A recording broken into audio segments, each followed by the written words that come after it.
Good afternoon, guys. We've got another one for you. Now, I've been quite in English. I've been asked quite a bit about this one, as this is being seen quite often. Now, what you can see is key blades come out, and if I flip that over just so you can see it a bit easier, in that hole there, just near my thumb, there should be a split pin. Now, the split pin goes through. You have a look in there.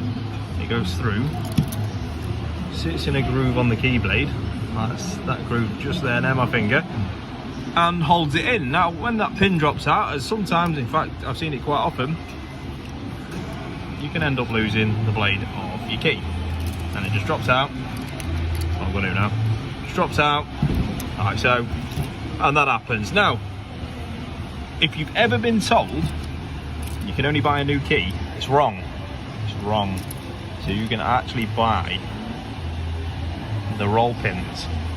Now, I'll put a link in the comments and the description below, but you can buy these roll pins. Now, that's going to save you a world of hurt, because these are actually pennies in comparison to a key, which at last check a key is about 150 to 200 pounds, and then you've got to have it coded into your car as well. It's all just a bit of a nightmare, but you can buy just the roll pins delivered to your house for not a lot of money at all. As you know, things are expensive at the minute. I'm sharing tips and tricks on how to make things that little bit more bearable for yourself. So, don't think I'll be able to do it on camera. I'll give it a go. Bear with. I'll just pop it in slightly and I'll show you exactly what's going on. We're back. Right, so what I've done is fold the key over, and it's going to hold the key in the perfect position. Pop the roll pin in so it's just started, and then you don't need to tap it with a hammer or anything like that. If you just get right, the edge of your toolbox, something hard,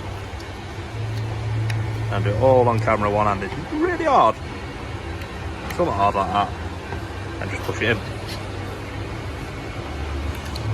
Now, it will take a bit of force, and as you can see, we are slowly getting there. Let me use a corner.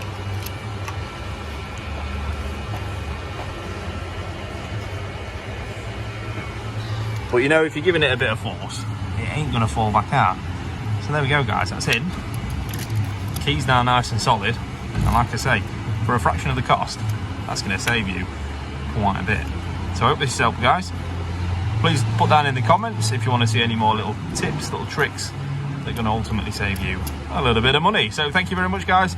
Take it steady, and I will see you again in the next one.